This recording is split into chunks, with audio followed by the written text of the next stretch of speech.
አሁን እያወራን ያለነው አጠቃላይ እንደ ስታርታፕ ኢኮሲስተም ነው። ዲፋይን አድርገናል፣ ጥሩ ክላሪፋይ አድርገህልናል። ቀጥሎ የሚመጣው ነገር አሁን የገባንበት ነው፣ የቻሌንጆቹ ናቸው። ፈርዘር አፍሪካ ላይ the challenge of Ethiopian startups የሚል አርቲክል ጽፈህ ነበር። እሱን መነሻ አድርገን ነው አንድም ይሄን ዲስከስ እያደረግን ያለነውና ቻሌንጆቹ ምንድናቸው?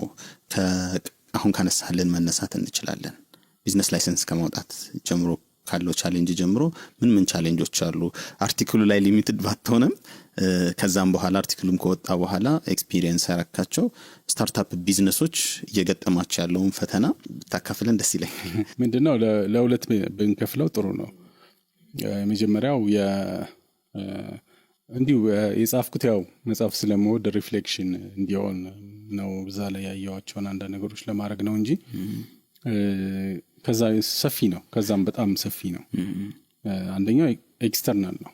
ኤክስተርናል ስንል ስታርታፖች የሚገጥማቸው ፈተና ምንድነው? የመጀመሪያው በጣም ብዙ ጊዜ ኢግኖር የሚደረገው አቲቲዩድ ነው።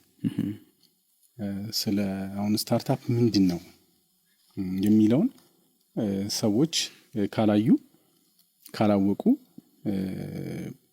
አንተ ማን ስለሆንክ ነው ፕሪቪሌጅ እንደምትሆነው ትባላለህ ማለት ነው። ቢዝነስ አይደለም። ቢዝነስ ነው። በቃ የተቀመጠለት ማኑዋል አለ፣ ምን አለ፣ በዛ መሰረት ነው የሚያስተናግድ። ከዛ ውጪ አንተ ያውም ገና ፕሩቭ ያልተደረገ ሐሳብ ማለት ነው። ፕሩቭ የተደረጉትንም ቻሌንጅ እየገጠመ ነው እንኳን አይደለም ያለው ነው ማለት ነውና አቲቲዩድ በጣም ትልቅ ፈተና ነው። ይሄን ደግሞ ማድረግ የሚቻለው አይ ቲንክ የሁላችንም አሳይመንት ነው። ያው በትሬኒንግ በፕሬዠር በማድረግ አሁን አንተ እንደምታደርገው አይነት አሁን እንደዚህ አይነት ነገሮች ኢምፖርታንት ናቸው ዲቤት ለማድረግ ማለት ነው። አሁን ሰፋን ቢል ጥሩ ነው ባይ ዘ ወይ እና የሁላችንም ኃላፊነት ነው ያን ማድረግ። አቲቲዩድም ቤዚካሊ ግን የመንግስት ነው። ምክንያቱም ራሱን ቢሮክራሲውን ማስተካከል አለበት ወደዚህ። ምክንያቱም ፖሊሲ ዳይሬክሽን አስቀምጧል። ካስቀመጥክ ደግሞ ያን የሚሸከም ቢሮክራሲ መኖር አለበት። ያን የሚሸከም ቢሮክራሲ ማለት ደግሞ መጀመሪያ አቲቲዩድ ነው። አቲቲዩድ ላይ ካልሰራህ ሰፖርቲቭ የሆነ ቢሮክራሲ አይኖርም ማለት ነው። እና የመጀመሪያው ፈተናቸው ባይዘው የትም ኦፊስ ሲኬድ የአቲቲዩድ ጉዳይ ነው። በቃ ገና አንደርስታንድ ማድረግ ራሱ ከባድ ነው። ኢንቨስትመንት ባይዘው ኢንቨስተር ምናምን እንደዚህ ሚስኮንሰፕሽን ነበር ድሮ። ኢንቨስትመንት አዋጅ ኢትዮጵያ ውስጥ ኮመን አልነበር፣ አይታወቅም ነበር። እና የኢንቨስትመንት እንትኑ ሲወጣ አንድ ፔፐር አንድ ሳምበዴ አቅርቦ እዛ የነበረ ሰው ማለት ነውና ገና ሲቋቋም 1980ዎቹ አጋማሽ ምናምን እንደዚህ በቃ የሆነ የገንዘብ ባንክ ነገር ሁሉ የሚመስለው ሰው አለ ኢንቨስትመንት ኦፊሱ ማለት ነው። ምንድነው ማለት ከሌላው ነጋዴ በምንድነው የሚለየው ኢንቨስተር የሚባለው ሰው? ኢንቨስተር ሀብታም ይመስላል ከመደበኛው ነጋዴ ይልቅ ኢንቨስተር ሀብታም ከመደበኛው ነጋዴ በጣም የበለጠ ገንዘብ ያለው ሰው አድርጎ የሚያስብ ሰው አሁንም አይጠፋም ባይደው ሀብታም እሱ እኮ ኢንቨስተር ሆነ ካለ ሀብታም ሆኗል አሁን መገለጫው ማለት ነው። ይሄ ምንድነው ሚስኮንሰፕሽን ነው ማለት ነውና አቲቲዩድ በዚህ መሰረት መቀረጽ አለበት። የዚህኛውም ላይ የፖሊሲ ዳይሬክሽን ካለ የኔ ፖሊሲ ዳይሬክሽን ማስተካከል የምትችለው በዚህ መንገድ ነው ማለት ነው። ሁለተኛው እንግዲህ የሰዎች ቢዝነስ ካልሰሩ አንዳንዴ ፕሮሰሱን አቁት ወይኛ ያው ሎየሮች ማለት ነው ብዙ ጊዜ ከቢዝነስ ሰዎች ጋር አብረን ስለምንሰራ ችግሩን በደንብ ነው የምናውቀው። ቢያንስ ለችግር ነው የምትጠራ ለችግር ስለምትጠራ ቢያንስ ችግሮቹን ታውቃቸዋለህ። ሁሉም ብዙ ሎየር ያለው ይሄንን ኦልሞስት ሁሉም ማለት በሚቻል ደረጃ አንዱ ቢሮ ነው። አሁን አንደኛ አቲቲዩድ ችግር ባይ ዘ ወይ ቢሮን በሚመለከት ነው።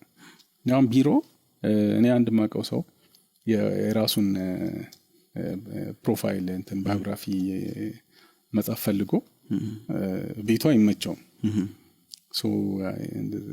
ትንሽ ኮንሰንትሬት ከሰው ይለያያል። አንዳንድ ሰው ካፌ ቁጭ ብሎ የሚጽፍ አለ፣ የማይረበሽ ሰው አለ። አንዳንዱ ደግሞ ዘጋግቶ ምን ብሎ ምናምን ነው። አሁን እሱ ያው ከዚህ ከሚዘጉት ታይፕ ነው ማለት ነውና ቢሮ ተከራየ። ለመጻፍ ነው የተከራየው። በስንተኛ ጊዜ ከወረዳ ምናምን ተባለና መጡና ንግድ ፍቃድ የታለ ምናምን አይ እኔ ነጋዴ አይደለሁም ነጋዴ ካልሆንክማ ቢሮ መከራየት አትችልም ያው ሰጣ ገባው ይሄ ነው ለምንድን ነው የማልችለው ማለት በቃ መጽሐፍ የትኛው ህግ ነው የሚከለክለኝ አሁን ይሄንን እነሱም ህጉን ማሳየት አልቻሉም እሱም ደግሞ ያው ኦቶሪቲ ስለሆኑ ማሸነፍ አልቻለም ያሽጉታል ከብቷል ሶ በሽምግልና አለቀ ሊወጣ ማለት ነው ቢሮን ዘግተው ሊወጣ አሁን ይሄ እኔ ያው ሲምፕል ኤግዛምፕል ነው ይሄ አሁን ይሄ አቲቲዩድ ኢሹ በደንብ ኤክስፕሌን አቲቲዩድ ኢሹ በደንብ ነው የሚያሳየው በደንብ አሁን ይሄ ዝም ብሎ ተራ ምሳሌ ነው ግን የአቲቲዩድ ኢሹ በደንብ ነው የሚያሳየው አንድ ሰው አንተ ንግድ እየነገደ ከሆነ ያንተ ኃላፊነት ነው ህገወጥም ከሆነ መዋቅር አለ በዛ መዋቅር ህገወጥ ስራ የሚሰራ ከሆነ ተደብቆ በዛ መዋቅር ማድረግ የሚገባን ታረጋለህ ምንድነው ክትትል ታረጋለህ ታያለ ወዘተ ማለት ነው በተረፈ ግን ገና ለገና ኔጌቲቭ ነገር አንተ አስበህ ገና ለገና ህገወጥ ነገር ሊሰራበት ይችላል ብለህ አስበህ ይሄን ልታረጋት አትችልም ወደሚል ድምዳሜ ከመጣህ ግን አየ በጣም አስቸጋሪ ነው የሚሆነው ማለት ነው ልክ ነው ስታርታፖች ከቢሮ አንፃር ምንድነው ያላችሁ አሁን ስታርታፕ አንድ ሰው ሲሆን ኢኖቬቲቭ የሆኑ ሐሳቦች ስፔስ ይፈልጋሉ ሰዎች ያለ ስፔስ ሊሰሩ አይችሉም ያ ስፔስ ቤታቸው ሊሆን ይችላል ውጪ ሊሆን ይችላል ወዘተ ስለዚህ ያን ስፔስ ለመስራት ደግሞ ቢሮ የሚከራዩ ከሆነ ንግድ ፍቃድ ማውጣት እንደ ያልተጻፈ ህግ ሆኗል አሁን ቢሮ እንግዲህ በቃ ቤዚክ ቻሌንጅ ነው ማለት ነው ምክንያቱም ስፔስ ስለሚፈልግ ስታርታፕ እና እሱን ማድረግ ደግሞ ከንግድ ፍቃድ ጋር የሚገናኝ ከሆነ አንዱ ችግር ነው ሁለተኛ ያለ ቢሮ መስራት ስለዚህ አሁን መጀመሪያ ላይ ስናነሳ ኢኖቬሽን ምናምን ብለን ደረጃ ያስቀምጥልናቸው ሶስት ደረጃዎች አሉ ኢኖቬሽኑ ላይ ቢዝነስ ላይሰንስ ልታወጣ አትችልም ግን ቢሮ ሊያስፈልግ ይችላል ኤግዛክትሊ እና ያለ ቢሮ ግን መስራት አለብህ ኢኖቬሽን ስቴጅ ላይ ሆነ ያለ ቢሮ ያለ ንግድ ፍቃድ መስራት የምትችልበት ደረጃ መኖር አለበት ወይንም ደግሞ ኢንኩቤተርስ አሉ እና እነዚህ ትሬኒንግ ይሰጣሉ ስፔስ ይሰጣሉ ወዘተና እነሱን ደግሞ ሪኮግናይዝ አያደርግም ሲስተሙ ማለት ነውና ይሄንን እነዚህን አሁን ምንድናቸው ኢንኩቤተር እና አክሰለሬተርስ እንግዲህ ምንድነው ስታርታፕ ምንለው ቅድም ያልናቸው ሶስት ይሄ መንግስት አለ ስታርታፕ አለ ኢኖቬተሩ ከዛ መንግስት አለ ሬጉሌተር ነው እሱ ፋይናንሰሮች ናቸው እነዚህ ደረጃቸው ይለያያል ስራቸው ይለያያል ግን የማብቃት ስራ ነው ኢኔብለርስ ናቸው በሊትሬቸር ተርሙ እሱ ነው ያንን ኢኖቬቲቭ የሆነ አይዲያ ኢኔብል ያደርጉታል ወደ ቢዝነስ እንዲቀየር ስለዚህ እነዚህ ኢንኩቤተርስ የሚያደርጉት ምንድነው ኢኖቬሽኑ ጥራት እንዲኖረው ያደርጋሉ ማለት ነው ስፔስ ይሰጣሉ ሰዎች እዛ ቁጭ ብለው እንዲሰሩ ያደርጋሉ እና ስታርታፖቹ እንዲመነጩ ያደርጋሉ ኢንኩቤት ያደርጓቸዋል ማለት ነው ብዙ ስታርታፕ እንዲወጡ ያደርጓቸዋል እና ወደ ኢንተርፕረነርሺፕ እንዲያድጉ ያደርጓቸዋል ማለት ነው አክሰለሬተሮች ደግሞ ከኢንኩቤተር ትንሽ የሚለዩት የተወሰነ የፋይናንስ ድጋፍ ሊያደርጉ ይችላሉ ለስታርታፖቹ ማለት ነው የኢንኩቤሽን ስራም ሊሰሩ ይችላሉ ግን ሞር አክሰለሬት ያደርጉታል ኢኖቬሽን ቶሎ ወደ ማፋጠን ያፋጥኑታል ማለት ነው ወይ ፋይናንስ ይሰጣሉ ወይ ደግሞ ኔትወርክ ያደርጉታል ወይ ደግሞ የሚያስፈልገውን ፋሲሊቲ ያመቻቻሉ ማለት ነው እነዚህ አሁንም እያሳደጉት ነው ያንን ስታርታፕ ወደሚቀጥለው እያደገ እንዲመጣ ማለት ነው ከሲድ ፈንዲንግ ይባላል ይሄንን በጣም ከኢኒሺያል ገና ሲጀምር ካለው ገንዘብ ጀምሮ ትልልቅ ገንዘብ እያደገ ሐሳቡ እየጎለበተ ጥራት እያገኘ ጥራት ያለው ሐሳብ ይዞ እንዲወጣና ሌሎች ትልልቅ ኢንቨስተሮች አትራክትድ ሆነው እንዲገዙት ማለት ነው አንዳንዴ ባይ ዘ ዌይ በሂደት ነው የሚዳብረው ለምሳሌ ፌስቡክን ብንመለከት እስከ 2007 ዓመተ ምህረት ድረስ በጣም ብዙ ፋይናንሰር አልነበረውም ግን 2007 ላይ አዲስ ምንድነው ፊቸር ከተተ ምንድነው የማስታወቂያ የማድረግና እንደዚህና ብዙ ገቢ ሊያገኝ እንደሚችል ተረዱ ማለት ነው። ስለዚህ ይሄንን ቶሎ ብሎ እዚህ ላይ መስራት እንደሚያስፈልግ ማርኬተብል ሆነ ማለት ነው። ገብቷል። ወደ ኮመርሻላይዝ አደረገው ያንን የሶሻል ፕላትፎርም ወደ ኮመርሻላይዝ ማድረግ ሲጀምር የዛኔ ፋይናንሰሮች ብዙ መጡ። ከዛ እያደገ መጣ ማለት ነውና ከቢሮ ሳንወጣ ስለዚህ እነዚህም አክስላሬተር የሚባሉትም ቢሮ ፕሮቫይድ ያደርጋሉ ማለት ኢንኩቤሽን የሚሰሩትም አክስለሬተሮቹም ስፔስ ይሰጣሉ። ስለዚህ እነሱ ሪኮግናይዝድ መሆን አለባቸው ማለት ቢሮ ስንል በጣም ሰፊ ኮንሰፕት ነው። ዝም ብሎ አሁን አንዳንዴ በምን መልኩ ይገለጻል ይሄ ውልና ማስረጃ ሄደ ቢሮ መፈራረም እሱ ቀርቷል በሚል ብቻ ሲገለጽ ሰማዋለሁና እሱ ብቻ አይደለም አጀንዳው ነው። ቢሮ ስንል ብዙ ነው አጀንዳው። ኢንኩቤተሮቹም ሌላ ሰብሊዝ ስለሚያደርጉ ማለት በራሳቸው ወይ በትንሽ ገንዘብ ኖሚናል በሆነ ገንዘብ ወይ ደግሞ ራሳቸው ፋይናንስ እያደረጉ ኢንኩቤሽን ሊሰሩ ይችላሉ። ብዙ ሰዎች ቢሮ እንዲኖራቸው ማድረግ ይችላሉ። ይህንን ማወቅ አንድ መንገድ ነው ማለት ነው። አንዱ ስቴፕ መሆን አለ ሪኮግናይዝ ማድረግ እነዚህ ኢንኩቤሽን ሴንተሮቹ ሌላ ሰብሊዝ እንደሚያደርጉ ለሌሎቹ በተለያየ አሬንጅመንት ማለት ነው። እሱን በምንድን ነው እውቅና የምንሰጠው? ዝም ብሎ ውልና ማስረጃ ሄዶ ውል መዋሉ ቀርቷል ብቻ መባል ሳይሆን እነዚህ ኢኔብለርስ ምንድን ነው ከቢሮ አንጻር ምንድን ነው እያሰብንላቸው ያለው የሚለው አብሮ ኢንክሉድድ መሆን አለበት። ምክንያቱም እያወራን ያለነው ቅድም እንዳልከው አንተ ኢኮሲስተም ነው፣ ፓኬጅ ነው። ስለዚህ ያን ፓኬጅ ሪኮግናይዝ ማድረግ ያስፈልጋል ማለት ነው። ቢሮም ከተከራዩ እነዚህ ሰዎች ችለው ቢሮ መከራየት የሚችሉ ከሆነ ንግድ ፍቃድ ከሌለ ቢሮ መከራየት አትችልም ማለት የለብህም ማለት ነው። ሌላው ደግሞ ቨርዥን ይሄ ነው። ስለዚህ የቢሮ ጉዳይ ሰፊ ነው ራሱ። አንዱ ችግር ይሄ ነው፣ ቢሮና ቢሮ ተኮር የሆኑ ጉዳዮች ማለት ነው። ሁለተኛው አይ ቲንክ ብዙ ጊዜ የሚያጋጥመው ነገር ምንድነው በተለይ ከፈንዲንግ ጋር ከምን ጋር ተያይዞ ፊዚቢሊቲ ስተዲ ነው።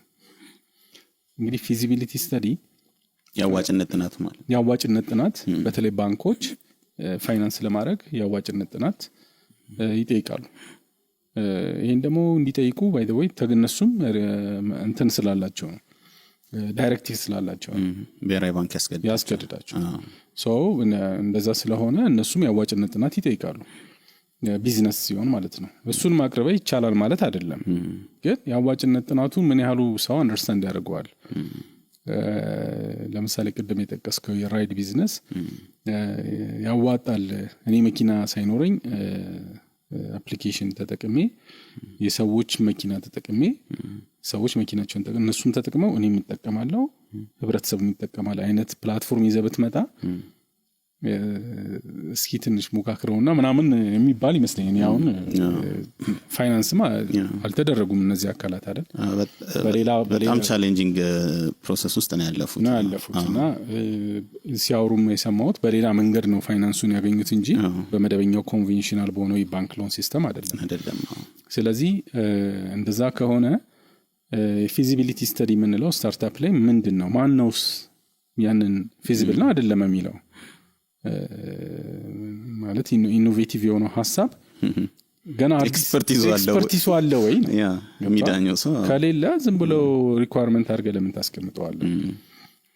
በጣምም ገንዘቡን ከማትሰጠው ደግሞ ከሆነ ለምን ታሰቃየዋለህ ነው። ምክንያቱም በጣም ኤክስፔክት ያደርጋሉ ባይ ዘ ወይ። ምክንያቱም በጣም ኤገር ናቸው ሐሳባቸውን ቪዥናቸው ለማሳካት ብዙ ቢሮ አንኳኳሉ፣ ብዙ ቦታ ይሄዳሉ፣ አይደክሙ ባይ ዘ ወይ። የስታርታፕ ሰዎች አንዱ እንትን ይሄ ነው፣ በቃ አይደክሙ። ሐሳባቸው የነሱ ስለሆነ ያን ሐሳብ ማቴሪያላይዝ አድርጎ ማየት ይፈልጋሉ። ሌላው ሰው ደግሞ አይታየውም። ስለዚህ ካልታየ አንተ እሱ የታየው ነገር ስላለ የመፍቀድ አለብህ፣ በተወሰነ መልኩ መፍቀድ አለብህ። አንተ እንኳን ገንዘብ ባትሰጠው ገንዘብ ሰዎች እንዲሰጡት ፋሲሊቲ ማመቻቸት አለብህ፣ ኢንፍራስትራክቸሩ ምናምን ማለት ነውና እንደ መንግስት በዚህ ረገድ የልማት ባንክ አይ ቲንክ ጥሩ እርምጃ የተራመደ ይመስለኛል። እሱ ነው በኋላ እናነሳዋለን። ስቴፖቹ ጥሩ ስለነበሩ ነው እሱንም አነሳው። ስለዚህ ፊዚቢሊቲ ስተዲ አንዱ ፕሮብለም ነው ማለት ነው። በየቦታው ሲሄዱ ከሚያጋጥማቸው ፕሮብሌሞች አንዱ ነው። ሶ ፊዚቢሊቲ ስተዲ መጠየቅ የለበትም ወይ ሪኳየርመንትም ከሆነ እንደ መመዘኛ መቆጠር የለበትም። ምክንያቱም ያ ነገር ፊዚብል ነው አይደለም የሚለውን በምን አይነት ኤክስፐርቲስ ነው የምንከለክለው? መደበኛ ቢዝነስ ከሆነ ግልጽ ነው፣ ፓራሜትሮቹ ይታወቃሉ። አንድ ነገር ፊዚብል ነው ፊዚብል አይደለም የሚለው እንደ መደበኛ ሪሰርች የቢዝነስ ፊዚቢሊቲም ይታወቃል፣ ፓራሜትሮች አሉት። ስለዚህ አንድ ሰው ምን ያህል ፕሮዳክት ወይ ሰርቪስ ኖሮት ለነማን ሸጦ ምን ያህል ወጪ ኖሮት ምን ያህል ገቢ ኖሮት ትርፉ የትኛው ነው የሚለውን ማየት ይቻላል። ምክንያቱም ይሄ ቢዝነስ ኮንሰፕት ስለሆነ ኮንቬንሽናል የሆነ ቢዝነስ ኮንሰፕት ነው። ስታርታፕ ከኮንቬንሽናል የቢዝነስ ኮንሰፕት ወጣ ያለ ኢኖቬሽንን ስለጨመረ ይለያል።